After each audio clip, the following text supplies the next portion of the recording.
الحمد لله نحمده ونستعينه ونستغفره ونؤمن به ونتوكل عليه ونعوذ بالله من شرور أنفسنا ومن سيئات أعمالنا من يهده الله فلا مضل له ومن يضلله فلا هادي له ونشهد أن لا إله إلا الله وحده لا شريك له ونشهد أن سيدنا وحبيبنا وشفيعنا وسندنا محمدا عبده ورسوله صلى الله تعالى عليه وعلى آله وأصحابه وبارك وسلم تسليما كثيرا كثيرا أما بعد فأعوذ بالله من الشيطان الرجيم بسم الله الرحمن الرحيم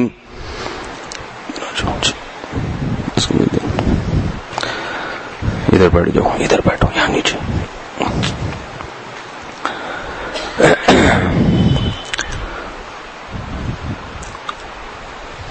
هو الذي أرسل رسوله بالهدى ودين الحق ليظهره على الدين كله ولو كره المشركون.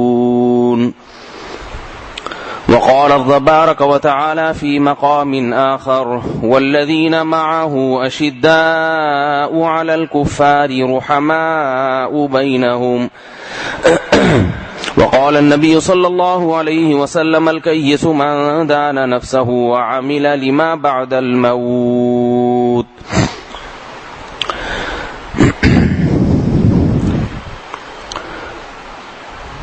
اسلامی سال کا پہلا مہینہ محرم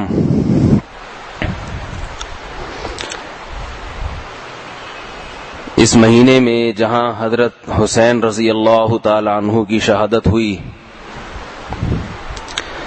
وہیں امیر المؤمنین حضرت عمر ابن خطاب رضی اللہ تعالی عنہ کو شہادت بھی اسی مہینے میں ملی ہے. حضرت عمر رضی اللہ تعالی عنہ سے عقیدت اور محبت ہمارے ایمان کا جز ہے، بالکل اسی طرح حضرت حسین سے عقیدت اور محبت بھی ہمارے ایمان کا جز ہے.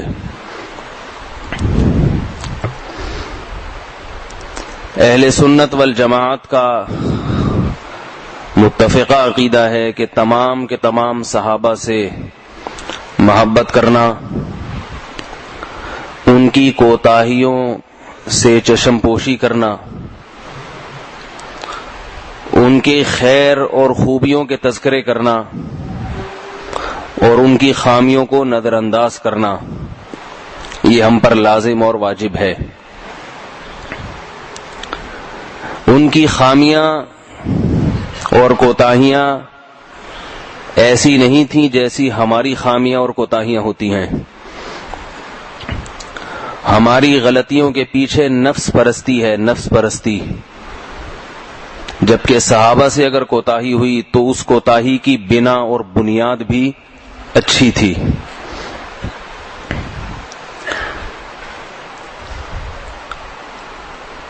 امت کا متفقہ عقیدہ ہے کہ تمام پیغمبروں میں سب سے افضل ترین پیغمبر محمد صلی اللہ علیہ وسلم ہیں.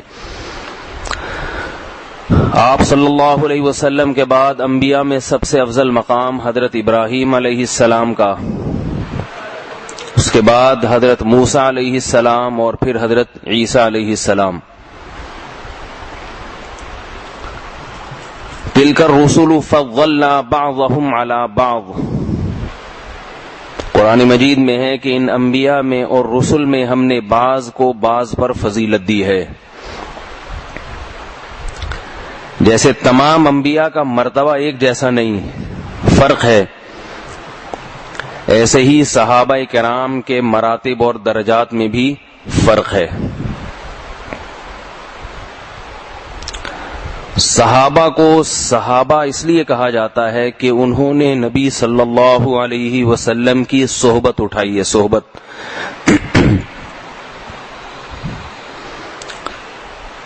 ساتھی ان کے ساتھ رہے ہیں، رہنا نصیب ہوا. نبی کے ساتھی کو صحابی کہا جاتا ہے.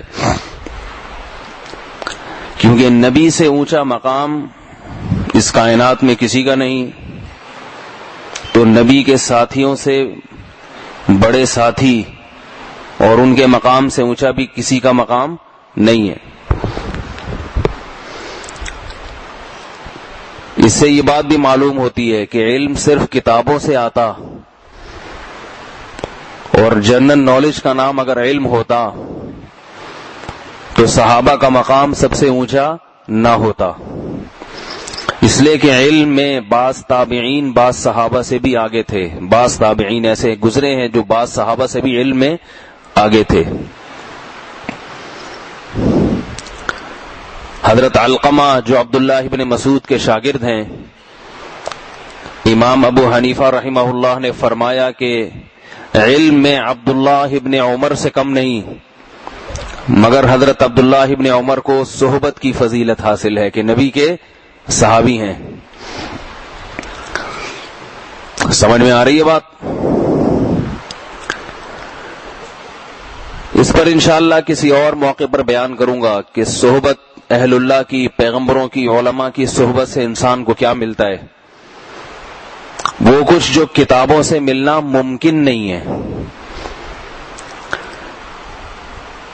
فی الحال کہ صحابہ کرام کو جو فضیلت حاصل ہوئی وہ کس بنیاد پہ؟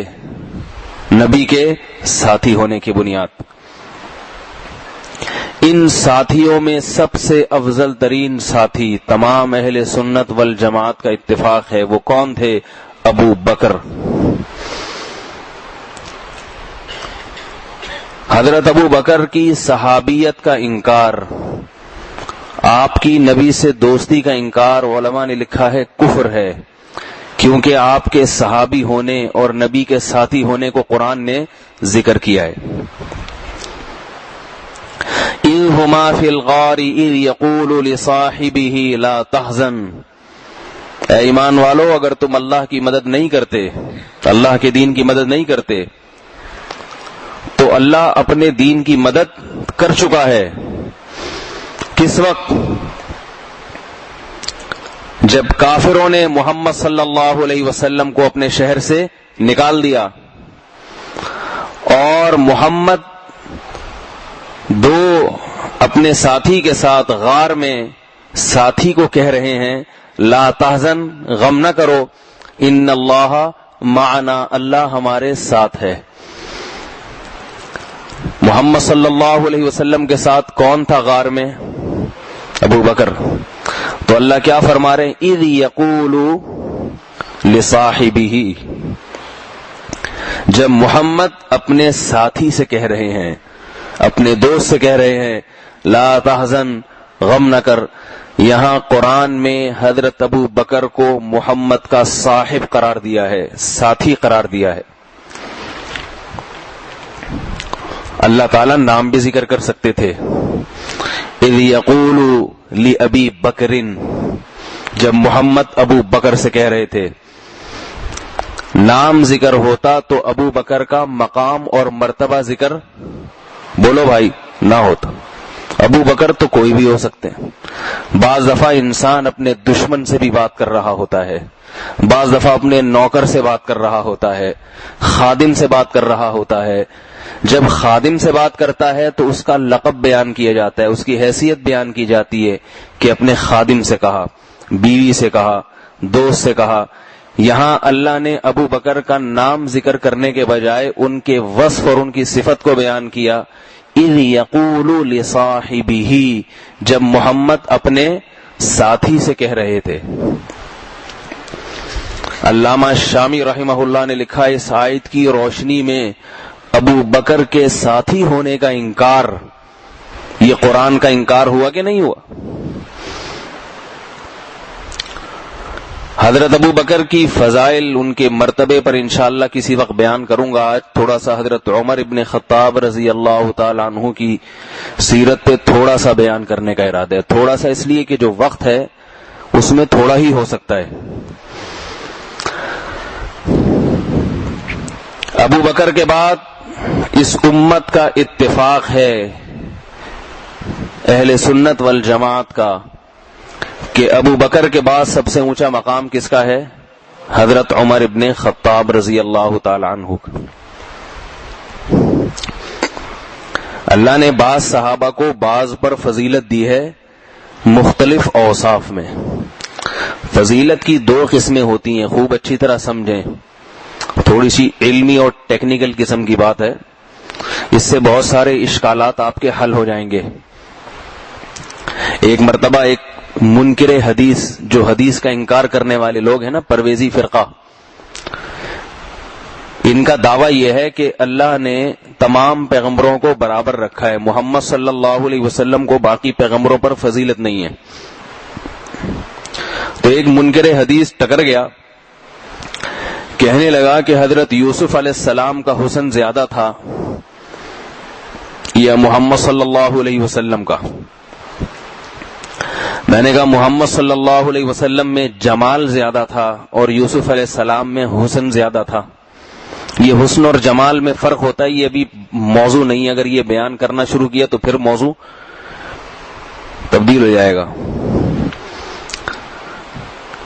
تو کہنے لگا بہرحال یوسف علیہ السلام حسین تھے، تو اگر نبی محمد صلی اللہ علیہ وسلم سب سے افضل ہیں تو اللہ نے یوسف علیہ السلام سے زیادہ حسن محمد صلی اللہ علیہ وسلم کو کیوں نہیں دیا؟ سوال سمجھ میں آ رہا ہے کہ نہیں آ رہا؟ پھر کہنے لگا کہ اللہ تعالی نے کلام جب بھی پیغمبروں سے کیا ہے، جن میں محمد صلی اللہ علیہ وسلم بھی داخل ہیں، تو براہ راست ہوتا تھا یا فرشتہ وحی لے کے آتا تھا؟ ہم نے کہا جی فرشتہ وحی لے کے آتا تھا، جبریل امین وحی لاتے تھے محمد صلی اللہ علیہ وسلم پر۔ تو کہنے لگا کہ موسیٰ علیہ السلام پر تو جبریل وحی نہیں لاتے تھے، اللہ براہ راست، بولو بھائی اتنا تو پتا ہوگا نا، اللہ براہ راست حضرت موسیٰ سے ہم کلام ہوتے تھے۔ تو حضرت موسیٰ کا مقام اور مرتبہ محمد صلی اللہ علیہ وسلم سے اس لحاظ سے زیادہ ہو گیا۔ آپ کہتے ہیں محمد صلی اللہ علیہ وسلم سارے پیغمبروں میں سب سے افضل، اگر سب سے افضل تھے تو براہ راست اللہ محمد صلی اللہ علیہ وسلم کو کوہ طور پہ بلا کے ہم کلام کیوں نہیں ہوتا، جبکہ موسیٰ علیہ السلام کو سے براہ راست اللہ نے کلام کیا ہے؟ نہیں آ رہی بات؟ بھائی اگر افضل ہیں تو جو سب سے افضل ہیں ان کے ساتھ معاملہ بھی وہی ہونا چاہیے جو طریقہ سب سے افضل ہو۔ وحی کا سب سے افضل طریقہ براہ راست ہم کلامی ہے کہ درمیان میں فرشتے کو واسطہ نہ بنایا جائے۔ ایک صاحب ہے، آپ کو جب کوئی پیغام دینا ہوتا ہے تو آپ کو اپنے گھر بلا کر فیس ٹو فیس بات کرتے ہیں، اور کسی اور کو پیغام دینا ہوتا ہے تو قاصد کو بھیجتے ہیں۔ تو کیا سمجھ میں آئے گا بھائی کس کا مقام زیادہ ہے؟ جس سے فیس ٹو فیس بات کی جا رہی ہے۔ جب کوئی مل جائے کرے نا نیا فرقہ تو ایک دم ہاتھ پاؤں ڈھیلے نہیں چھوڑ دیا کریں۔ آج کوئی بھی اعتراض کر دے نا، کوئی مسئلہ اٹھا دے تو ایک دم ایمان سے چلے جاتے ہیں۔ کسی مولوی صاحب سے رابطہ کر لیا کریں۔ اس طرح اور بھی کچھ مثالیں دیں۔ پھر قرآن مجید میں سب سے زیادہ تذکرہ کس پیغمبر کا ہے؟ بولو بھائی۔ حضرت موسیٰ علیہ السلام کا، جو بنی اسرائیل اور یہودیوں کے پیغمبر تھے۔ یہودی اعتراض اٹھاتے ہیں کہ اگر محمد صلی اللہ علیہ وسلم افضل ہیں تو سب سے زیادہ نام قرآن مجید میں محمد کا آنا چاہیے تھا، جبکہ قرآن میں سب سے زیادہ نام کس کا آیا ہے؟ موسیٰ۔ تو یہ بات ذہن میں رکھیے۔ اسی طرح سوال ہوتا ہے کہ ابو بکر رضی اللہ تعالی عنہ کی فضیلت جب سب سے زیادہ ہے تو بعض چیزوں میں حضرت عمر کو فوقیت کیوں دی گئی ہے؟ جیسے کہ بہت ساری احادیث ہیں، تو یہ بات ذہن میں رکھیے کہ ایک ہوتی ہے فضیلت کلی اور ایک ہوتی ہے فضیلت جزوی۔ جزوی فضیلت کسی خاص وصف میں کسی کو اضافی فضیلت دی گئی ہو، اس سے وہ دوسرے سے افضل نہیں ہو جاتا۔ اس کی میں آپ کو ایک مثال دیتا ہوں، بیان شروع سے ہی ٹیکنیکل ہو گیا ہے، کیونکہ اب سمجھانے کے لیے تو پھر مثالیں دینی پڑیں گی نا. سیرت پر بیان تھا تو اسی پر چلتا رہتا ہے. لیکن بہرحال بیٹھے بھی سارے سائنسدان ہیں, ٹھیک ہے نا. آپ نے کسی مزدور کو بلایا گڑھا کھودنے کے لیے, کنواں کھودنے کے لیے, تو آپ کو کیا چاہیے؟ مزدور. 4 آدمی آ گئے آپ کے پاس. ایک بہت خوبصورت ہے لیکن جسمانی لحاظ سے ذرا کمزور. دوسرا تعلیم یافتہ ہے, PhD کیا ہوا ہے, اس نے پڑھا لکھا ہے, مگر اور طاقتور بھی ہے, مگر مہارت نہیں ہے کنواں. وہ بے روزگاری کی وجہ سے آ گیا کہ PhD کی ڈگری لے کے گھوم رہا تھا, کہیں ملازمت نہیں مل رہی, 2 وقت کی روٹی بھی چلو, کدالی چلا لو, آ گیا آپ کے پاس. تیسرا طاقتور ہے مگر کوئی بیماری ہے, یا آپ یوں کہہ سکتے ہیں 3 مزدور ہیں. وہ تیسرا کیا ہے؟ وہ بدصورت بھی ہے, تعلیم بھی نہیں ہے, اور اس میں پسینے کی بدبو بھی آ رہی ہے آپ کو, مگر یہ کہ پیشہ ور آدمی ہے, 3 گھنٹے میں کام کر کے دے دے گا. تو آپ کس کو سیلیکٹ کرو گے ان تینوں میں سے؟ بولو بھائی. اس تیسرے کو جس کی شکل بھی اچھی نہیں ہے بھائی, پسینے کی بدبو بھی آ رہی ہے, مگر جو کام آپ نے اس کے ذمے لگایا ہے اس کام کے لحاظ سے سب سے افضل یہ تیسرا ہے یا نہیں ہے؟ اب بقیہ 2 کہنے لگے کہ میرے پاس, میں تعلیم یافتہ آدمی ہوں, تو آپ کہیں گے تعلیم گئی تیل لینے, ٹھیک ہے نا, کیا کرنا ہے بھائی میں نے تیری ڈگری کا. دوسرا کہہ رہا ہے میں کتنا خوبصورت ہوں, تو آپ کہیں گے بھائی ہم نے کوئی اپنی بیٹی کا یا بہن کا رشتہ تو دینا نہیں ہے جو خوبصورتی دیکھ رہے ہوں, کنواں کھدوانا ہے, اس میں خوبصورتی کا عمل دخل نہیں ہے. تو مزدور کی لائن میں فضیلت اس کو ہوگی جو طاقتور ہو, نمبر 2 پیشہ ور ہو, اس کام کو بخوبی جانتا ہو. اللہ نے انسان کو جو بنایا اور پیدا کیا وہ اپنا قرب حاصل کرنے کے لیے, تبھی اللہ کی نظر میں افضل کون ہے؟ ان اکرمکم عند اللہ اتقاکم, جس میں تقوی زیادہ ہے, چاہے اس کی شکل اچھی ہو یا نہ ہو, چاہے اس کے پاس دولت ہو یا نہ ہو, ہنر ہو یا نہ ہو. دولت ہونا, خوبصورتی ہونا یہ بھی فضیلت کی چیز ہے, مگر ایک اضافی الگ سے, اس کا مقصد حیات سے تعلق نہیں ہے. مقصد حیات ہے آزمائش. تو اللہ سے قرب, اس سے تعلق اور تقوی میں تمام پیغمبر وہ امتیوں سے زیادہ افضل ہوتے ہیں, اس لیے پیغمبروں کو تمام امتیوں سے زیادہ فضیلت دی گئی. پھر پیغمبروں میں جو آپس میں مرتبوں میں فرق ہے وہ رسالت کی بنیاد پر, کہ پیغمبر اللہ کا پیغام امت تک پہنچانے والے. تو اس رسالت کے وصف میں, اس رسالت کی صفت میں اللہ نے محمد صلی اللہ علیہ وسلم کو تمام پیغمبروں سے افضل بنایا. اس رسالت اور دین میں جو دین محمد صلی اللہ علیہ وسلم لے کر آئے ہیں, اس دین میں اور پچھلے ادیان میں جو پچھلی امتوں کو ملا اس دین میں بھی فرق. آپ صلی اللہ علیہ وسلم کے دنیا میں آنے کے بعد دنیا میں کسی پیغمبر کی پیدائش ممکن نہیں ہے. پیغمبروں کے سلسلوں کو ختم کر دیا گیا کہ اب ضرورت نہیں ہے کسی پیغمبر کی. آپ کو ایسا شخص مل جائے ذمہ داری نبھانے کے لیے جو کئی لوگوں کی صلاحیت رکھتا ہو, تو آپ کہیں گے اب سب کو, جب یہ جو نیوز پیپر چھپتے ہیں نا, جہاں جب کمپیوٹر آ گیا تو جتنے کاتبین تھے نا ان سب کو بے روزگار کر دیا ایک ہی دن میں. جنگ اخبار والوں نے اور مختلف اخبار والوں نے, وہ بیچارے ہڑتالیں کرتے تھے. وجہ اس کی کیا تھی, کیوں نکالا؟ وہ کہتے جب کمپیوٹر آ گیا ہے تو ہمیں کاتبوں پہ محنت کی ضرورت نہیں ہے. کاتب جو تحریر 2 گھنٹے میں لکھے گا, کمپیوٹر وہ 5 منٹ میں وہ کام کر کے دکھا دے گا. تو رسالت میں اللہ تعالیٰ نے محمد صلی اللہ علیہ وسلم کو تمام پیغمبروں پر فضیلت دی، چاہے حسن حضرت یوسف کو زیادہ دے دیا، چاہے موسیٰ علیہ السلام کو کلیم اللہ بنا دیا. یہ درست ہے کہ حضرت موسیٰ علیہ السلام اللہ کے کلیم تھے، مگر حدیث میں آتا ہے لو کان موسیٰ حیا لما وسعہ الا اتباعی، اگر موسیٰ کلیم اللہ بھی آج زندہ ہوتے، تمہارے درمیان موجود ہوتے، تو جب تک میری پیروی نہ کرتے ان کی نجات بھی نہ ہوتی، قیامت میں وہ بھی جنت میں نہیں جا سکتے تھے. تو اس سے کیا معلوم ہوا کہ اللہ نے محمد صلی اللہ علیہ وسلم کو حضرت موسیٰ کلیم اللہ پر فضیلت بخشی. اگر موجود ہوتے تو کس کی پیروی کرتے؟ نبی کی. چاہے کلیم اللہ ہیں، چاہے براہ راست اللہ ہم کلام ہو رہا ہے، پیروی کس کی کرنی پڑے گی؟ محمد صلی اللہ علیہ وسلم کی. تو یہ ایک الگ موضوع ہے.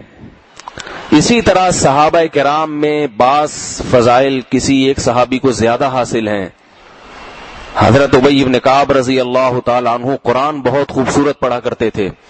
ابو موسیٰ اشعری رضی اللہ تعالی عنہ بہت خوبصورت تلاوت کرتے تھے. آپ صلی اللہ علیہ وسلم خود ان سے سنا کرتے تھے. حضرت ابو موسیٰ اشعری ایک مرتبہ تلاوت فرما رہے ہیں، نبی صلی اللہ علیہ وسلم چھپ کے تلاوت سن رہے تھے. اس کے بعد آپ صلی اللہ علیہ وسلم تشریف لائے اور فرمایا لقد اوتیت مزمارا من مزامیر داؤد، اللہ کی قسم تمہیں داؤد علیہ السلام کی آواز دی گئی ہے. حضرت ابو موسیٰ اشعری نے فرمایا یا رسول اللہ کیا آپ سن رہے تھے؟ فرمایا ہاں. فرمایا اگر مجھے علم ہوتا ہے آپ سن رہے ہیں میں اور اچھی طرح سے پڑھتا، اس کو اور خوبصورت آواز میں پڑھتا. یہ حضرت ابو موسیٰ کو جزوی فضیلت، جزوی ایک وصف میں فضیلت دی گئی، تلاوت بہت خوبصورت. حضرت عبداللہ ابن عباس اور عبداللہ ابن مسعود کو قرآن کی تفسیر میں دوسرے صحابہ پر فضیلت دی گئی. قرآن کی جیسی تفسیر ابن مسعود کرتے تھے اور ابن عباس، ایسی تفسیر میں دوسرے صحابہ آگے نہ بڑھ سکے. لیکن جہاں صحابیت کی بات آئے گی، صحابی کو جو فضیلت ہوتی ہے کس بنیاد پر؟ صحابی ساتھی ہونے کی بنیاد پر. علم کی بنیاد پر فضیلت ایک الگ چیز ہے. وہ تو بہت سے علماء، بعض تابعین میں نے بتایا صحابہ سے افضل گزرے ہیں علم میں، لیکن جو صحابہ کو اللہ نے مقام دیا وہ علم کی بنیاد پر نہیں، بلکہ بولو بھائی، پیغمبر کا ساتھی، پیغمبر کی دعوت کو آگے نقل کرنے والے. جب ساری دنیا نے محمد صلی اللہ علیہ وسلم کی مخالفت کی تو یہ وہ لوگ تھے جو محمد صلی اللہ علیہ وسلم کی دعوت اور آپ کے مشن میں آپ صلی اللہ علیہ وسلم کے ساتھ تھے. اس ساتھی ہونے میں سب سے افضل مقام کس کا ہے؟ ابو بکر صدیق، کہ جیسا ساتھ آپ نے دیا ایسا ساتھ کسی کے نصیب میں نہیں آیا.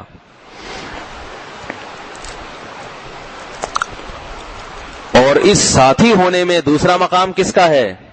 حضرت عمر کا. جب حضرت عمر رضی اللہ تعالی عنہ کا انتقال ہوا، شہادت ہوئی، آپ کے جنازے کو لا کے رکھا گیا.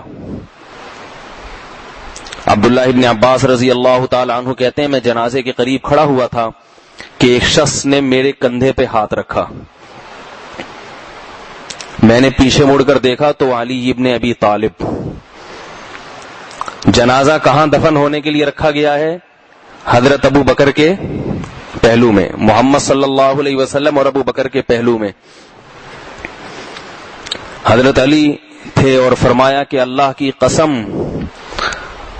کی قسم مجھے یقین تھا کہ اے عمر آپ یہاں ہی دفن ہوں گے. مجھے یقین تھا. کیوں؟ اس لیے کہ میں نے بارہا دیکھا کہ نبی صلی اللہ علیہ وسلم تشریف لا رہے ہیں اور ایک طرف ابو بکر اور ایک طرف عمر، اور میں نے بارہا نبی سے یہ سنا کہ میں فلاں جگہ گیا ابو بکر اور عمر میرے ساتھ، میں فلاں جگہ گیا ابو بکر اور عمر میرے ساتھ. ہر موقع پر کون ساتھی ہوتا تھا؟ ابو بکر اور عمر. تو مجھے یقین تھا کہ دنیا میں جو اتنا ساتھ رہے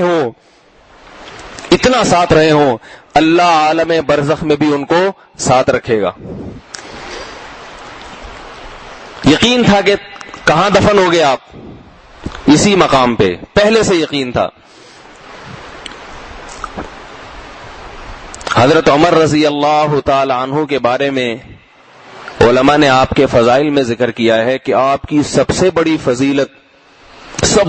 فضیلت کہ اللہ تعالی نے، اللہ کے نبی صلی اللہ علیہ وسلم نے آپ کو اللہ سے خود مانگا ہے، خود مانگا ہے۔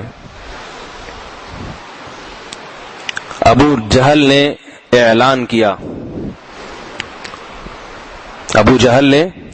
کیا کہ جو محمد صلی اللہ علیہ وسلم کو قتل کرے گا میں اس کو 100 اونٹ دوں گا انعام، 100 اونٹ۔ ایک آدمی کی دیت عرب میں 100 اونٹ ہوتی تھی۔ اس وقت حضرت عمر رضی اللہ تعالیٰ عنہ نے اسلام قبول نہیں کیا تھا۔ ابو جہل کے پاس آئے اور کہنے لگے کہ عاجلاً او آجلاً، یہ ادائیگی فوری ہوگی یا قسطوں کی شکل میں ہوگی؟ سمجھ میں نہیں آ رہا بھائی، بارگیننگ ہو رہی ہے، سودے بازی ہو رہی ہے، کیش ملیں گے یا قسطوں میں؟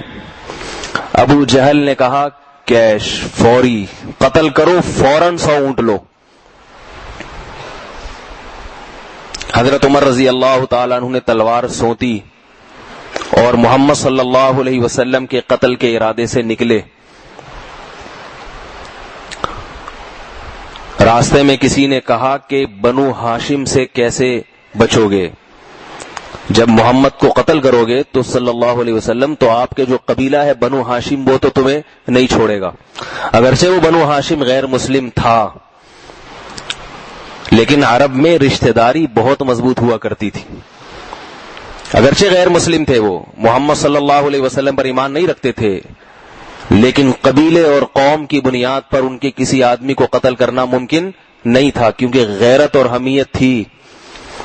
ہماری طرح نہیں کہ ایک بھائی پٹ رہا ہے دوسرا بھاگ جائے، آج کل ایسا ہی ہوتا ہے۔ پہلے زمانے میں رشتے مضبوط ہوتے تھے کہ خاندان بڑا ہے، ان کے خاندان کے کسی فرد پہ ہاتھ ڈالا تو پورا خاندان کچا چبا دے گا۔ ابھی خاندان ہی نہیں ہے، ایک آدھ بچہ ہوتا ہے بڑی مشکل سے، فیملی پلاننگ والوں نے برباد کر دیا۔ قبیلہ ہی نہیں ہے، ایک پھپھی ہے ڈیفنس میں رہتی ہیں، بمشکل ایک خالہ ہیں جن کی شادی ہوئی امریکہ چلی گئی، باقی کوئی ہے ہی نہیں، کیونکہ دادا کا ایک آدھ ہی بچہ تھا، ہے ہی نہیں، خاندان ہی نہیں۔ اور اگر جو ہے وہ اتنا نحیف کہ اگر ایک بھائی پر کی لڑائی ہو رہی ہے، پٹ رہا ہے، تو دوسرا بھائی فوراً وہاں سے بھاگے گا۔ بھائی پر کوئی مالی مشکلات آ جائیں تو دوسرا تعاون نہیں کرے گا کہ یہ اس کی ٹینشن ہے، میری ٹینشن تھوڑی، میں اپنے گھر میں خوش ہوں، مجھے کیا اس سے۔ تو یہ حساب چل رہا ہے۔ یاد رکھو، قطع رحمی، رشتہ داری توڑنا اکبر الکبائر میں سے ہے، اکبر الکبائر، بڑے بڑے گناہوں میں سے بھی جو بڑے ہیں ان میں سے ہے ایک۔ لا يدخل الجنت قطات، فرمایا جنت میں رشتہ داری توڑنے والا داخل نہیں ہوگا۔ خونی رشتوں کا پاس رکھنا، ایک بھائی پہ ہاتھ اٹھتا ہے دوسرے کو بھاگنے کی اجازت نہیں ہے۔ کوئی آپ پر حملہ کرے تو اسے ڈر ہونا چاہیے کہ اس کے بھائی ہیں، اس کے چچا زاد ہیں، اس کے چاچے ہیں، اس کے مامے ہیں، کھا جائیں گے مجھے۔ یہ نہ ہو کہ اس کو پتا ہے کہ ماروں گا کوئی بھی نہیں پوچھے گا۔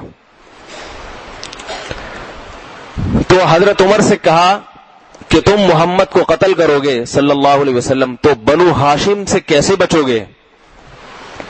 حضرت عمر نے فرمایا مجھے اس کی پرواہ نہیں ہے۔ سبوتا، جس نے یہ دھمکی دی تو ان کو بھی کہا کہ تو بھی صابی ہو گیا، صابی یعنی باپ دادا کے دین سے منحرف ہو گیا ہے، بجائے اس کے کہ مجھے محمد کے قتل کی ترغیب دے، مجھے ڈرا ڈرا کے بچنے کی ترغیب دے رہا ہے۔ وہ آدمی تو ڈر گیا، اس نے کہا ایسا نہ ہو پہلے میرا نمبر، اس کے بعد پھر اس نے کہا جا کے اپنے گھر میں خبر لو، تمہارے بہنوئی مسلمان ہو چکے ہیں، بہنوئی۔ حضرت عمر رضی اللہ تعالی عنہ بہن کے گھر گئے، بہن بھی مسلمان ہو چکی تھی مگر اپنے اسلام کو اس نے چھپایا ہوا تھا۔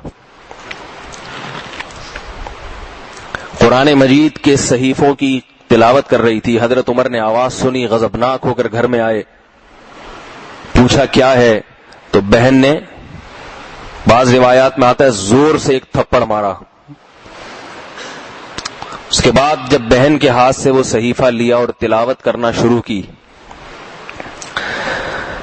وہ تلاوت کیا تھی؟ طٰہٰ ما انزلنا علیک القرآن لتشقیٰ.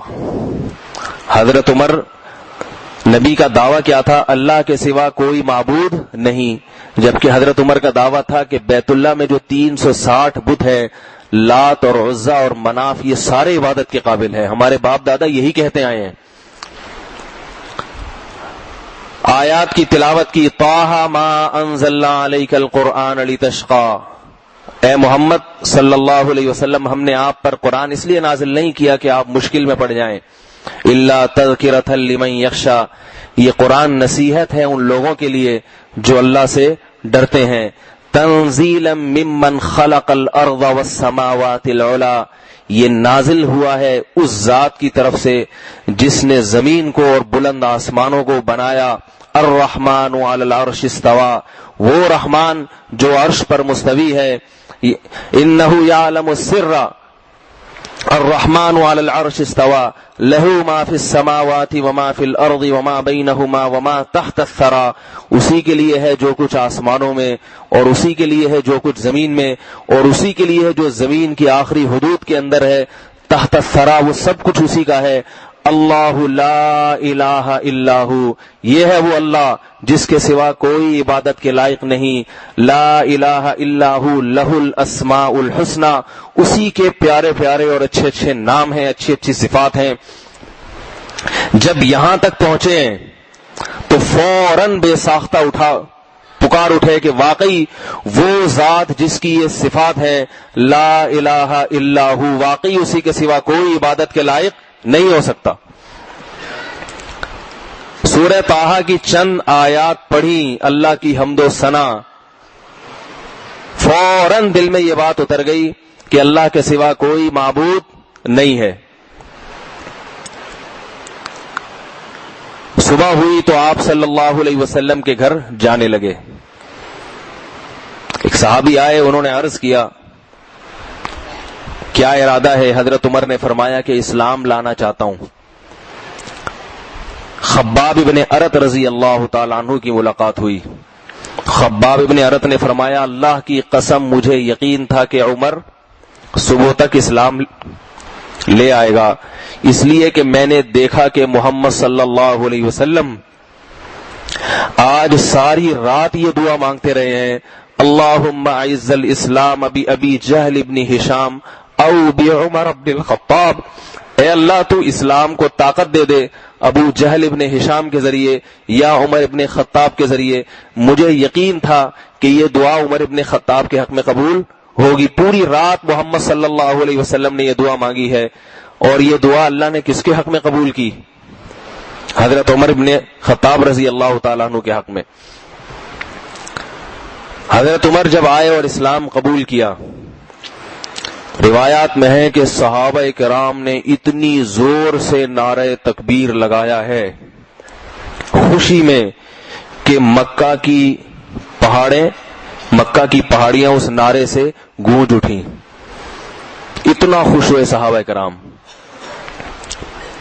اسلام لانے کا انداز بھی نرالا، اور پھر اسلام لانے کے بعد جو کام تھے وہ بھی نرالے. فرمایا یا رسول اللہ کیا ہم حق پر نہیں ہیں؟ سن رہے ہیں بھائی بات کو کہ نہیں سن رہے؟ یا رسول اللہ کیا ہم حق پر؟ بولو بھائی آپ کو کیا ہو گیا؟ کیا ہم حق پر نہیں ہیں؟ کیا ہم صحیح دین اور مذہب پر نہیں ہیں؟ آپ نے فرمایا ہاں. تو حضرت عمر نے فرمایا کہ پھر ہم چھپ کے عبادت کیوں کریں؟ پھر ہم بولو بھائی چھپ کے عبادت کیوں کریں؟ اور فرمایا کہ یا رسول اللہ آج سے علانیہ عبادت ہوگی، مسجد حرام میں علانیہ نماز ہوگی. حضرت حمزہ رضی اللہ تعالیٰ عنہ کو اپنے ساتھ لیا اور کچھ صحابہ کو اپنے ساتھ. حضرت حمزہ بھی اسد اللہ تھے، بہادر تھے، اور حرم میں آ کے اعلان کیا کہ جو اپنی بیوی کو بیوہ کروانا چاہتا ہے، اسٹائل دیکھ رہے ہیں انداز، جو اپنی بیوی کو، بولو بھائی، بیوہ کروانا چاہتا ہے اور اپنے بچوں کو یتیم کروانا چاہتا ہے، وہ مجھے نماز سے روک کے دکھائے۔ ہر چیز ہر ایک پہ سوٹ نہیں کرتی، یہ ذہن میں رکھیں۔ کہیں آپ لوگ بھی جا کے آپ جب گھر میں یہ اعلان کریں گے نا تو سب سے پہلے بیوی ہی آپ کو شہید کر دے گی۔ مشرکین مکہ تو دور کی بات، پولیس اور وہ سب بعد کے۔ اکبر دبے نہ تھے کبھی برٹش کی فوج سے، لیکن شہید ہو گئے بیگم کی نوک سے۔ تو یہ جس پہ سوٹ کرتی ہے نا اسی کے لیے رہنے دیں۔ بعض نوجوان جوش میں آ کے کہتے ہیں ہم بھی اسی طرح کریں گے۔ بعض مفسرین نے لکھا ہے کہ رسول اللہ صلی اللہ علیہ وسلم نے اس وقت آپ کا لقب تجویز کیا فاروق۔ فاروق کہتے ہیں حق اور باطل میں امتیاز کرنے والا، اظہار کرنے والا۔ آپ کا اسلام لانے کے بعد مسلمان علانیتاً عبادت کرنے لگے، کیونکہ نبی کے الفاظ کیا تھے؟ دعا جو مانگی تھی یہ نہیں کہ اللہ عمر ابن خطاب کو ایمان کی توفیق دے دے، نہ، یہ الفاظ نہیں تھے۔ اللہم اعز الاسلام، اے اللہ عمر بن خطاب کے ذریعے اسلام کو عزت دے۔ حضرت عمر کا روب، یہ حضرت عمر کی جزوی فضیلت ہے جو دوسرے صحابہ میں نہیں تھی۔ روب، دبدبا، بے انتہا، بے پناہ۔ حدیث میں آتا ہے رسول اللہ صلی اللہ علیہ وسلم نے فرمایا میں نے خواب دیکھا کہ کنواں ہے، اس کے ڈول سے میں پانی نکال رہا ہوں اور لوگ سیراب ہو رہے ہیں۔ میرے بعد ابو بکر آئے، انہوں نے 1 یا 2 ڈول نکالے، وفی نزعہ ضعف، مگر آپ کے نکالنے میں کمزوری تھی۔ فرمایا اللہ ابو بکر کی مغفرت کرے۔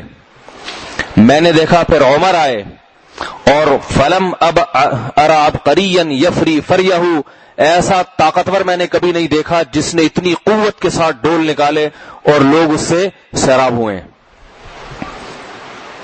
اس خواب کی تعبیر پوری ہوئی۔ حضرت ابو بکر رضی اللہ تعالی عنہ کو 2 سال خلافت ملی اور حضرت عمر کو 10.5 سال۔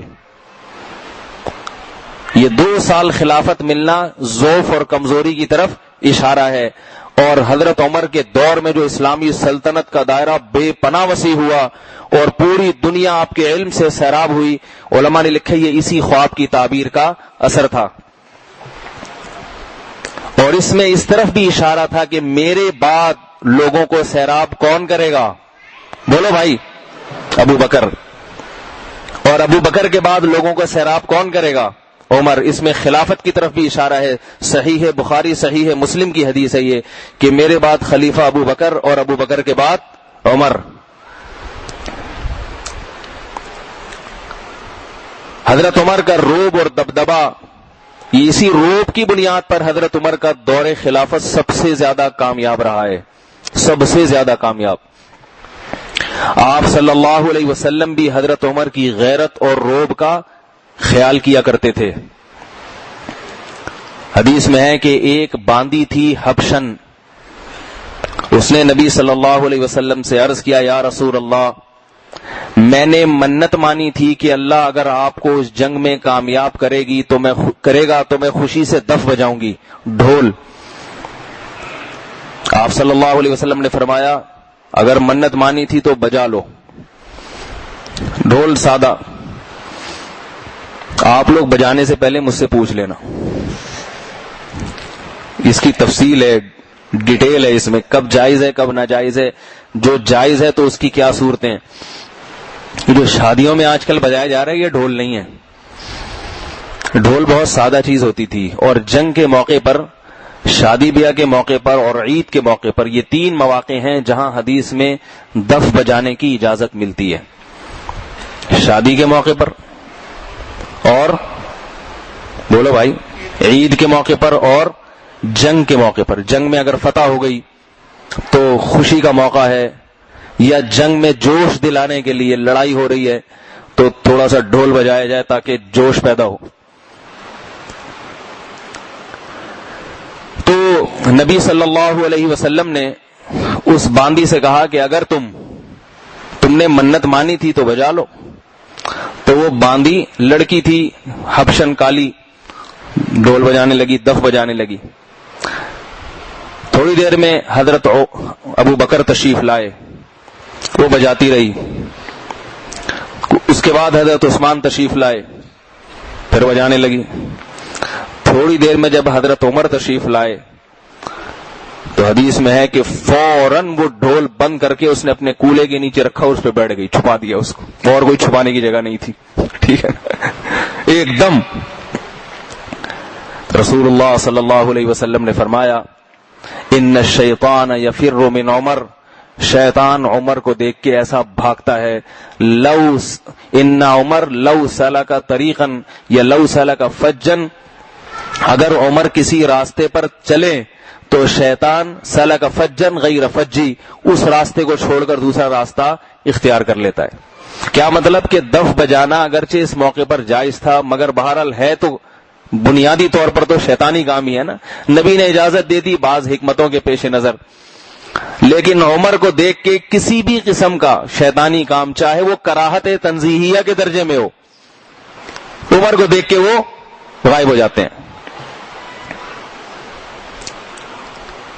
ایک اور حدیث میں ہے کہ کچھ باندیاں، کچھ نوجوان لڑکیاں نبی صلی اللہ علیہ وسلم کے پاس، بالکل نو عمر لڑکیاں بیٹھی ہوئی تھیں اور اونچی اونچی آواز میں بات چیت کر رہی تھی، جیسے بچیاں کھلکھلا کے باتیں کرتی ہیں تیز آواز میں.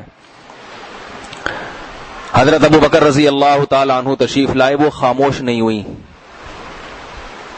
اور بعض روایت میں ابو بکر کا ذکر نہیں ہے. نبی صلی اللہ علیہ وسلم بیٹھے ہیں، وہ بچیاں اونچی آواز سے بات کر رہی ہیں. جیسے ہی حضرت عمر تشریف لائے وہ بچیاں وہاں سے بھاگ گئیں. آپ صلی اللہ علیہ وسلم ہنسنے لگے. حضرت عمر نے پوچھا یا رسول اللہ آپ مجھے دیکھ کے ہنستے کیوں ہیں؟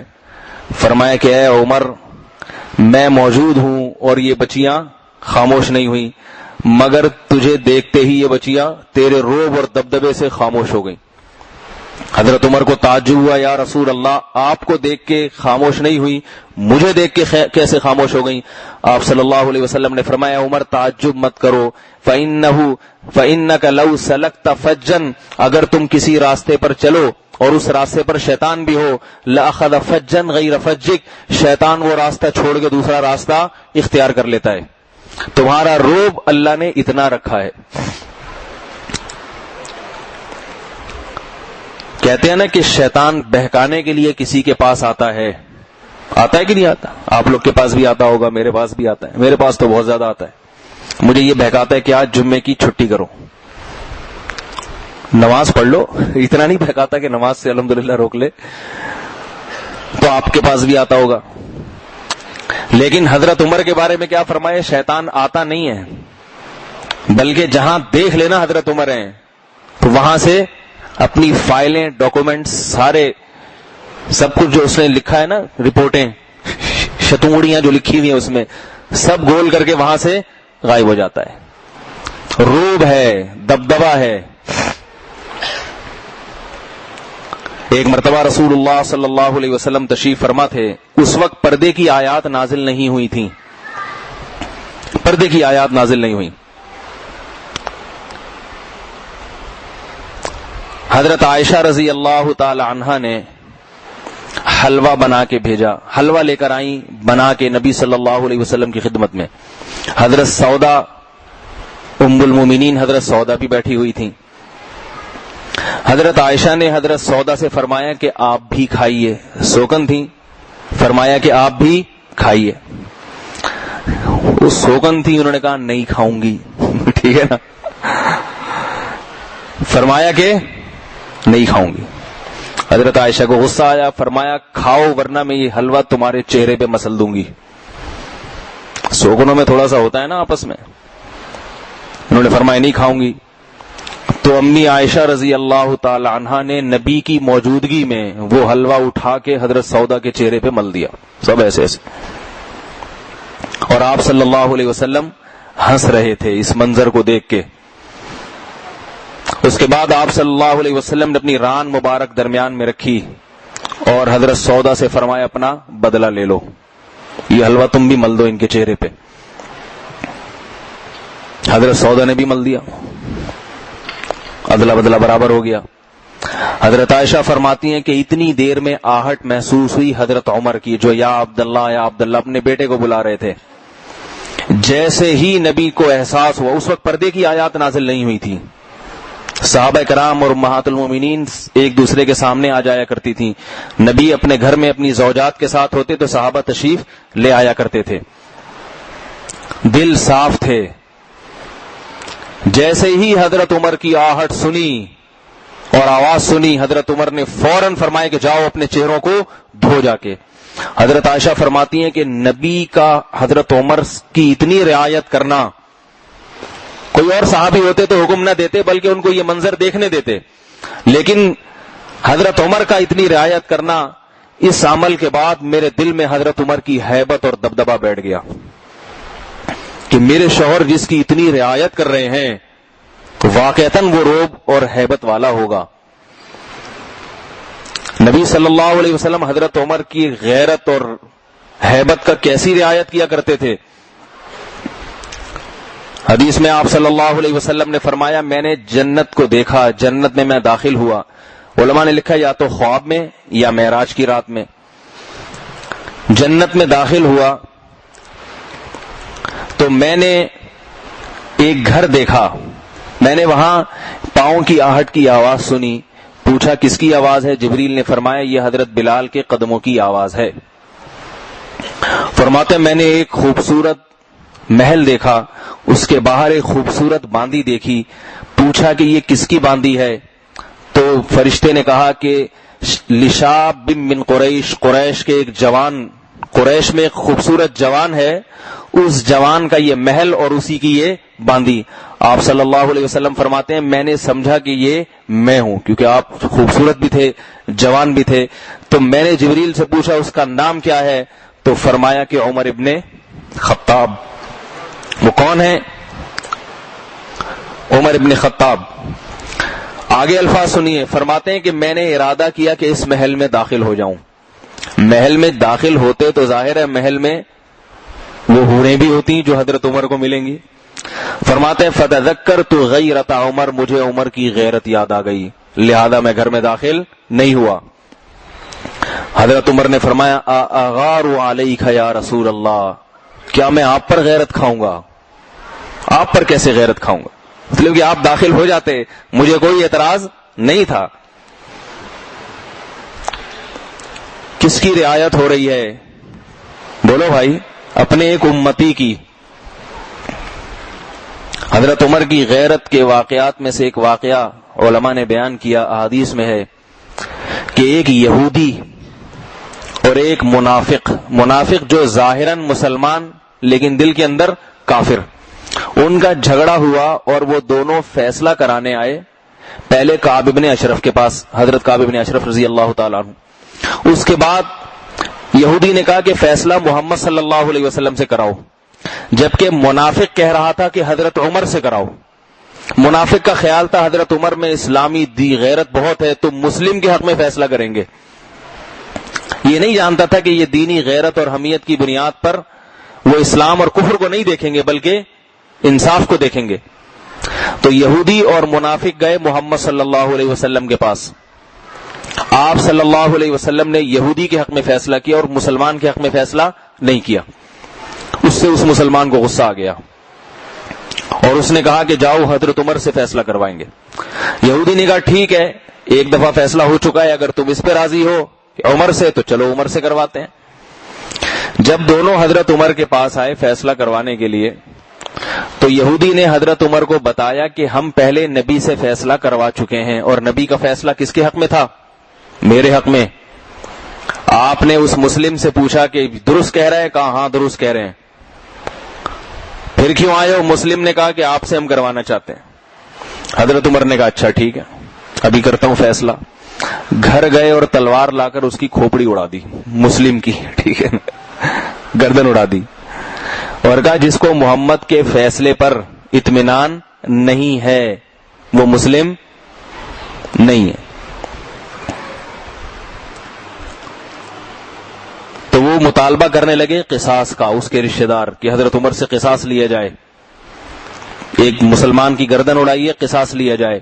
قرآن مجید کی آیات نازل ہوئی حضرت عمر کی تائید میں, فلا وربک لا یؤمنون حتی یحکموک فیما شجر بینہم, کہ ومن لم یحکم بما انزل اللہ فاولئک هم الکافرون, ہرگز یہ لوگ مومن نہیں ہو سکتے جب تک محمد کے فیصلوں کو تسلیم نہ کر لیں. اس نے نبی کے فیصلے کو چونکہ تسلیم نہیں کیا لہذا یہ مومن نہیں ہے. حضرت عمر رضی اللہ تعالی عنہ فرماتے ہیں کہ میرے رب نے مجھ سے 3 باتوں میں موافقت کی ہے, 3 باتوں میں. 3 تو حضرت عمر نے بیان کی اور بہت ساری باتیں. حضرت عمر نے نبی صلی اللہ علیہ وسلم سے فرمایا کہ یا رسول اللہ, آپ کی زوجات پردہ نہیں کرتی اور آپ انہیں پردے کا حکم نہیں دیتے, جبکہ ہر قسم کے لوگ آتے ہیں, نیک بھی ہیں فاسق فاجر بھی ہیں, آپ پردے کا حکم دیجئے. آپ صلی اللہ علیہ وسلم نے حکم نہیں دیا, کیونکہ آپ جب تک اللہ حکم نہ دیتا تھا آپ کوئی حکم نہیں دیتے تھے. یہاں تک کہ فرماتے ہیں کہ پورا دن نہیں گزرا تھا کہ آپ پر وحی نازل ہوئی, یا ایھا النبی قل لازواجک وبناتک ونساء المؤمنین, اے نبی آپ اپنی زوجات اور اپنی بیٹیوں اور تمام مومن عورتوں سے کہہ دیجئے یدنین علیہن من جلابیبہن, پردہ کریں. اس کے بعد سے پردہ, وَإِذَا سَأَلْتُمُوهُنَّ مَتَاعًا فَاسْأَلُوهُنَّ مِنْ وَرَاءِ حِجَابٍ, کہ جب تم امہات المومنین سے, نبی کی زوجات سے کوئی سوال کیا کرو تو پردے کی آڑ میں کیا کرو, سامنے آ کے سوال مت کیا کرو. فرمایا, حضرت عمر فرماتے ہیں کہ میں نے جو بدر میں قیدی تھے ان کے بارے میں فیصلہ کیا جتنے قیدی ہیں سب کو قتل کیا جائے, جبکہ نبی صلی اللہ علیہ وسلم اور حضرت ابو بکر کا فیصلہ کیا تھا کہ فدیہ لے کے بولو بھائی چھوڑ دیا جائے. نبی نے فدیہ لے کے چھوڑ دیا, مگر قرآن کی آیات نازل ہوئیں, لمسکم فیما اخذتم عذاب علیم لولا کتاب من اللہ سبق لمسکم فیما اخذتم فیہ عذاب علیم, کہ اگر اللہ نے پہلے سے تمہارے حق میں معافی نہ لکھی ہوتی تو تم نے جو فدیہ لے کے ان کو چھوڑا ہے اس کی بنیاد پر اللہ کی طرف سے تم پر عذاب نازل ہو جاتا. تو قرآن نے کس کی تائید کی؟ حضرت عمر رضی اللہ تعالی عنہ کی. امی عائشہ رضی اللہ تعالی عنہا پر جب تہمت لگی, منافق نے لگائی تہمت, تو بعض صحابہ اس تہمت کو آگے نقل کر رہے تھے کہ فلاں نے فلاں کے بارے میں یہ کہا ہے. مقصد یہ نہیں تھا کہ سچ کہا ہے, لیکن لوگ ایسی خبروں کو نقل کرتے ہیں. حضرت عمر کے سامنے جب یہ خبر آئی تو فوراً فرمایا سبحانک ھذا بہتان عظیم, اے اللہ تو ہر عیب سے پاک ہے, یقیناً یہ بہت بڑا بہتان ہے, 100% جھوٹ.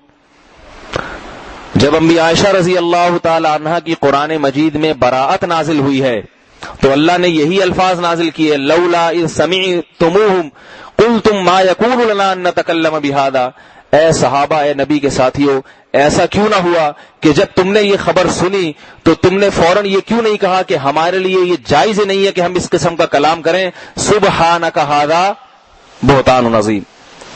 وہی کلام نقل کیا اللہ نے جو حضرت عمر رضی اللہ تعالیٰ عنہ نے, کہ جیسا قول عمر نے کہا ویسا سب نے کیوں نہیں کہا, سب کے زبان پہ وہ الفاظ جاری کیوں نہیں ہوئے. حضرت عمر رضی اللہ تعالی عنہ کے بارے میں حدیث میں آتا ہے لو کان بعدی نبی لکان عمر, اگر میرے بعد کوئی نبی ہوتا تو عمر بن خطاب ہوتے. اور حدیث میں آتا ہے کہ جتنی امتیں پہلے گزری ہیں ان میں کچھ نہ کچھ لوگ ایسے ہوتے تھے جن پر اللہ کی طرف سے الہام ہوتا تھا. فَإِن يَكُن فِي أُمَّتِي, اگر میری امت میں کوئی ہے, فَهُوَ عمر, تو وہ کون ہے؟ عمر بن خطاب, جن کو اللہ کی طرف سے رہنمائی ملتی. اسی وجہ سے اس امت نے حضرت عمر کے فیصلوں کو معتبر مانا ہے. حضرت عمر نے جو اپنے دور خلافت میں فیصلے کیے ہیں نا, ساری امت نے مانے ہیں وہ. حضرت عمر نے صحابہ کو جمع کیا کہ نماز جنازہ میں 4 تکبیریں ہوں گی. کتنی؟ اس سے پہلے اختلاف تھا صحابہ میں، 4 ہوں گی، 5 ہوں گی، 6 ہوں گی. حضرت عمر نے جمع کیا کتنی ہوں گی؟ بولو بھائی. 4. تو آج تک سارے 4 پڑھتے آ رہے نہیں آ رہے؟ اہل حدیث بھی، بریلوی بھی، دیوبندی بھی، حنفی بھی، شافی بھی، سلفی بھی، سب اسی پر متفق ہے، کیونکہ حضرت عمر نے سب صحابہ کو اس پہ جمع کیا. حضرت عمر نے سب صحابہ کو جمع کیا اس بات پر کہ متا کوئی شخص کرے گا تو اسے میں پتھروں سے مار کے ہلاک کروں گا، رجم کروں گا. صحابہ میں اس میں اختلاف تھا کہ متا جو شیعہ لوگ کرتے ہیں، چند گھنٹے کی شادی، چند مہینے کی شادی، اور آج کل اس کو بڑا رواج دیا جا رہا ہے. اسلام میں ابتدائی زمانے میں اس شادی کا رواج تھا عربوں میں. رسول اللہ صلی اللہ علیہ وسلم نے غزوہ خیبر کے موقع پر اس کو حرام قرار دیا، اور فتح مکہ کے موقع پر. بہت سے صحابہ کو علم نہیں تھا کہ یہ حرام ہو چکا ہے. عبداللہ بن عباس رضی اللہ عنہ بھی اس کے جواز کا فتویٰ دیتے تھے، جابر ابن عبداللہ بھی اس کو جائز سمجھتے تھے. اختلاف تھا، مگر حضرت عمر نے فیصلہ کیا کہ آج کے بعد جو کوئی متا کرے گا تو میں زنا کی سزا جاری کروں گا. میری نظر میں متا میں اور زنا میں کوئی فرق، بولو بھائی، نہیں ہے، پتھروں سے مار کے ہلاک کر دوں گا. پوری امت نے اس فیصلے کو قبول کیا نہیں کیا؟ آج چاہے اہل حدیث ہو، چاہے حنفی ہو، شافی ہو، مالکی، حنبلی، دیوبندی، بریلوی، سب متا کو حرام سمجھتے ہیں. اختلاف کس نے کیا؟ شیعہ حضرات نے. ان کو کرنے دو، وہ صحابہ کو حجت مانتے ہی نہیں ہیں. میں امت کی بات کر رہا ہوں، اہل سنت والجماعت کی. اسی طرح حضرت عمر نے فیصلہ کیا کہ جو اکٹھی 3 طلاقیں دے گا، سمجھ میں آ رہی ہے بات؟ اس کی بیوی اس پر، بولو بھائی، حرام. کوئی ایک صحابی دکھا دو جس نے حضرت عمر کے اس فیصلے سے اختلاف کیا ہو. کوئی ایک ضعیف اور موضوع من گھڑت روایت دکھا دو کہ کسی ایک صحابی نے کہا حضرت عمر کا فیصلہ غلط. سب نے مانا. یہی وجہ ہے کہ حنفی ہوں، شافی ہوں، ابو حنیفہ، مالک، حنبلی اور مالکیہ ہو، سب کے سب کیا کہتے ہیں کہ اگر مرد نے 3 دے دی، بولو بھائی، تو یاد رکھو اس مسئلے میں اختلاف اگر کوئی کرتا ہے کہ وہ کہتا ہے 3 دے دی تو ابھی رجوع کا حق ہے، تو وہ اس اختلاف کی شریعت میں اجازت، بولو بھائی، نہیں ہے. کیونکہ حضرت عمر کا فیصلہ ہے امیر المومنین کا، اور یہ فیصلہ شریعت کے مطابق ہے، شریعت کے خلاف نہیں ہے. کتنے کیسز ہوتے ہیں 3 طلاقیں دے دیتے ہیں، اہل حدیث سے جا کے فتویٰ لے آتے ہیں، جا کے رہ رہے ہیں. زنا ہے، حرام کاری ہے، بیوی حلال نہیں ہوگی اس سے. ایک صحابی نے بھی اختلاف نہیں کیا، کوئی ایک روایت بھی نہیں ہے کہ کسی صحابی نے اعتراض کیا کہ حضرت عمر کا فیصلہ غلط تھا. تو اہل سنت والجماعت حضرت عمر کے اس فیصلے کو بھی برحق مانتے ہیں. آپ لوگ مانتے ہیں کہ نہیں مانتے؟ تو خدا نخواستہ کبھی 3 دے دو تو فتوے نہ جا کے ادھر ادھر سے لے آنا، جا کے ایک ہوتی ہے تو اتنی ہوتی ہے تو ایسے، یہ ٹوپی ڈرامے چھوڑ دو. حضرت عمر نے 2 فیصلے کیے تھے، ایک تو 3 طلاقوں کو نافذ کیا اور یہ قرآن و حدیث کے مطابق فیصلہ تھا. دوسرا فیصلہ کہ جو 3 دے گا اس کی ٹھکائی بھی ہوگی. اس سے پہلے ٹھکائی نہیں ہوتی تھی.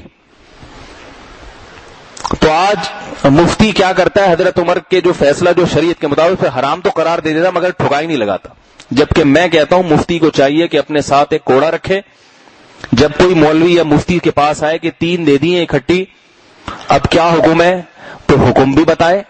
اور حضرت عمر مسئلہ بعد میں بتاتے تھے، کوڑوں سے ٹھکائی پہلے کرتے. اتنا مارتے تھے، ایک دفعہ مار مار کے گنجا کر دیا ایک آدمی کو. سمجھ آ رہی ہے بات؟ فعلاه عمر بالدرہ، درہ لے کے اس پہ چڑھ پڑے، ڈھرکس نکال دیا مار مار کے. اسی طرح جس صحابی کے پاس، بہت سارے صحابہ ہیں جن کے پاس بھی کوئی 3 طلاقیں دے کے مسئلہ پوچھنے آتا، وہ اس کو غصے کا اظہار بھی کرتے تھے، اس پہ صرف فتویٰ نہیں دیتے تھے. تو اب مفتی بیچارہ یہ کام کر نہیں سکتا. آخری بات، بس بات ختم کر رہا ہوں. حضرت عمر کی سیرت پہ انشاءاللہ پھر اگلے ہفتے بھی بیان کروں گا کہ مفتی فتویٰ دیتے میں اس کو ڈر ہوتا ہے میری ٹھکائی نہ ہو جائے. میں بتایا حرام ہے تو یہی مجھے ہی نہ لے کے سر پہ چڑھ دوڑے. تو اب مفتی تو یہ کام کر نہیں سکتا، بیچارہ غریب آدمی ہے وہ. تو یہ رشتہ داروں کا فرض بنتا ہے کہ اس کا بائیکاٹ کریں. ایف آئی آر بھی آپ کٹوائیں گے تو نہیں کٹے گی. پولیس کے پاس جائیں گے نا, ایف آئی آر کٹواؤ, پولیس والا کہے گا میں اپنی بیوی کو 3 دے کے بیٹھا ہوں تو تیری کیوں کٹواؤں. وہ بھی یہی کر رہا ہوتا ہے. تو نہ ایف آئی آر کٹے گی, نہ حکومت میں اس کے خلاف کوئی کیس بنے گا. حکومت کو ان چیزوں سے دلچسپی نہیں ہے. لہذا اب ایک ہی حل رہ گیا ہے کہ رشتہ دار بائیکاٹ کریں اس کا. جس نے اکٹھی 3 دی ہیں, رشتہ دار اس سے بات چیت بند کر دیں کہ اس نے ایک حرام کاری کا ارتکاب کیا. اکٹھی 3 کی شریعت میں اجازت نہیں. تو حضرت عمر رضی اللہ تعالی عنہ کا یہ کارنامہ ہے کہ آپ نے طلاق کے مسئلے پر بھی لوگوں کو جمع کر دیا, ورنہ امت میں توڑتا. کوئی مفتی یہ لکھتا 1 ہوئی ہے, کوئی لکھتا 3 ہو گئی ہے. جیسے آج اہل حدیث حضرات نے اختلاف کر کے امت کو توڑ دیا اس مسئلے میں. طلاق دے کے ایک آدمی کو سمجھ میں نہیں آتا, ادھر سے فتوا لوں, وہاں سے فتوا لوں, ادھر کے فتوا کچھ اور, ادھر کا یہی نہیں سمجھ میں آ رہا اس کو یہ میری بیوی میری ہے بھی یا نہیں ہے. ایک قول کے مطابق نہیں ہے, ایک قول کے مطابق ہے. تو حضرت عمر نے یہ اختلاف کا دروازہ بند کر دیا. تو جب بند کر دیا تو اس کو بند ہی رہنے دو تاکہ امت میں اتفاق اور اتحاد رہے, کھولو نہیں اس کو. تو جو حضرات کھولتے ہیں وہ صحابہ کی پالیسی سے بھی ہٹے ہوئے ہیں, اور نبی نے جو حکم دیا کہ خلفائے راشدین کی اتباع کرو, اس نبی کے اس آرڈر اور حکم سے بھی ہٹ گئے, کیونکہ خلفائے راشدین کے اس فیصلے کو حضرت عثمان نے بھی برحق مانا, حضرت علی نے بھی برحق مانا. تو یہ بھی حضرت عمر رضی اللہ تعالیٰ عنہ کا کارنامہ ہے کہ متع پر بالکل پابندی لگا دی, ورنہ آج اس امت میں متع ہوتا. اب بھی ہو رہا ہے مگر اہل سنت والجماعت میں کوئی بھی متع نہیں کرتا, اور اس گندگی اور پلیدی سے اللہ نے ہم سب کو محفوظ رکھا ہوا ہے. ورنہ 2 گھنٹے کی 4 گھنٹے کی شادیاں آج ہو رہی ہیں دنیا میں, لیکن جو کر رہے ہیں وہ سنی نہیں ہے, اہل سنت والجماعت نہیں ہے. تو یہ گندی چیز ہے یا نہیں ہے متع؟ 6 گھنٹے کی شادی, 2 مہینے کی شادی, یہ شادی تھوڑی ہے, تو زنا ہے بھائی. آج ٹیلی ویژن پہ بھی اس کو لایا جا رہا ہے لوگوں کے سامنے, تاکہ جو ہمارا فیملی سسٹم پہلے ہی کمزور ہو رہا ہے وہ اور برباد ہو جائے. وہ جب 6 گھنٹے کی متع ہو جائے گا تو پراپر طریقے سے شادی کون کرے گا میرے بھائی, کون کرے گا؟ تو بچیوں کو گھر لا کے کون بسائے گا؟ تو یہ حضرت عمر رضی اللہ تعالیٰ عنہ کے اس امت پر احسانات ہیں, اور بھی ہیں بہت سارے, انشاءاللہ اگلے درس میں بیان کروں گا. اللہ تعالیٰ سمجھنے کی عمل کی توفیق عطا فرمائے.